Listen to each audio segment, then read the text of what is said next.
আসসালামু আলাইকুম ওরহমতুল্লাহ। আজকে আমাদের কিছু ভাইদের ব্যাপারে, ভাইদেরকে উদ্দেশ্য করে, ভাইদেরকে নিয়ে কিছু কথা বলবো।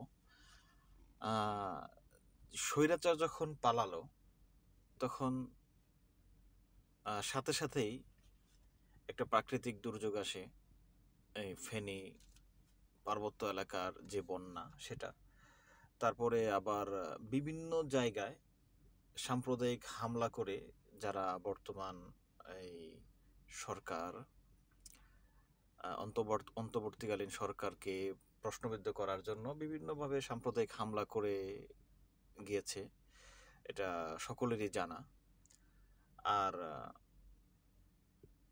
এই অবস্থায় যখন আপনারা নির্বাচনের একটা রোডম্যাপ চাইলেন, ওই বিষয়টা নিয়ে আমিরে জামাত একটা কথা বলেছেন যে আপনার এই আপাতত নির্বাচনের জিকির বন্ধ করে দেশকে গোছানোর চিন্তা করেন।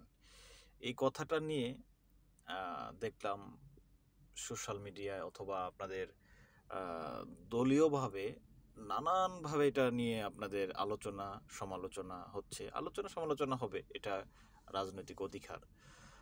তবে কিছু কিছু আলোচনা সীমা ছাড়িয়ে যাচ্ছে। যেমন বলা হচ্ছে যে নির্বাচনকে দেরি করে জামাত ক্ষমতায় আসার পায়তারা করতেছে। জামাত ক্ষমতা আসা বা না আসা সেটার বিষয় না, অন্য বিষয় নিয়ে আজকে কথা বলবো। তাদের বিষয় তাদের প্রতি আমার কথা হচ্ছে যে আপনারা জানেন বাংলাদেশের পুলিশ বাহিনীতে উচ্চপদ থেকে শুরু করে পেয়ন পর্যন্ত এখানে দলীয়করণ করা হয়েছে। ছাত্রলীগের, যুবলীগের এরকম দেখে দেখে লোক নিয়োগ দেওয়া হয়েছে।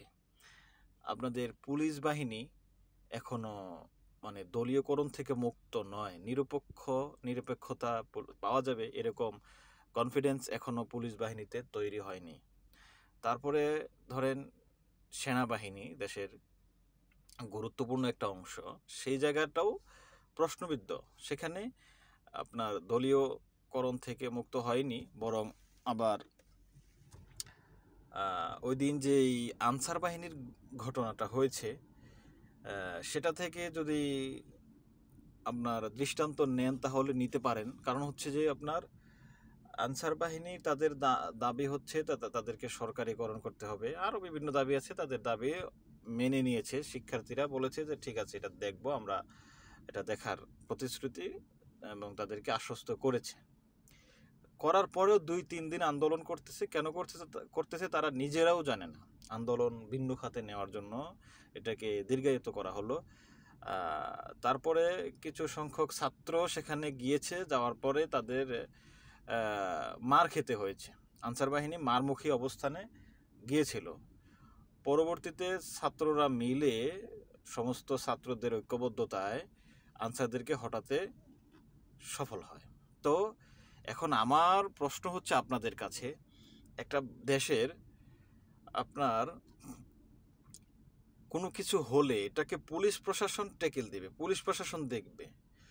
পুলিশ প্রশাসন যদি সেখানে ব্যর্থ হয় তাহলে সেনাবাহিনীদেরকে নিয়ে সেটাকে সমাধান করবে।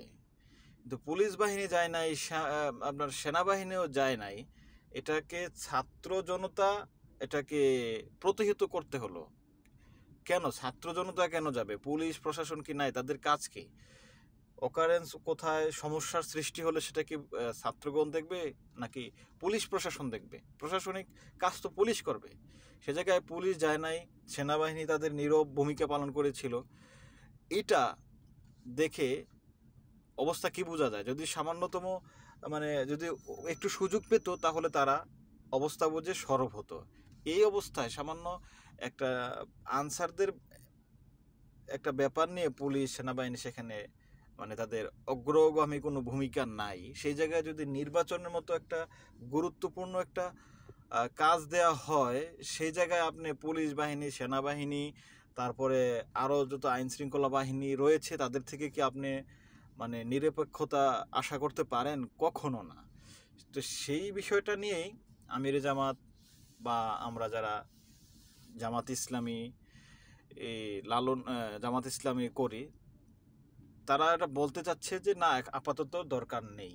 তো এই অবস্থায় আপনারা নানানভাবে এটাকে অপপ্রচার করতেছেন, জনমনে একটা বিভ্রান্তি তৈরি করতেছেন, যেটা কোনো দলের জন্য শোভনীয় হবে না, ভালো হবে না। আল্লাহ পাক আমাদেরকে সঠিক বুঝার এবং সমঝদার করার তৌফিক দিন। আসসালামু আলাইকুম রহমতুল্লাহ।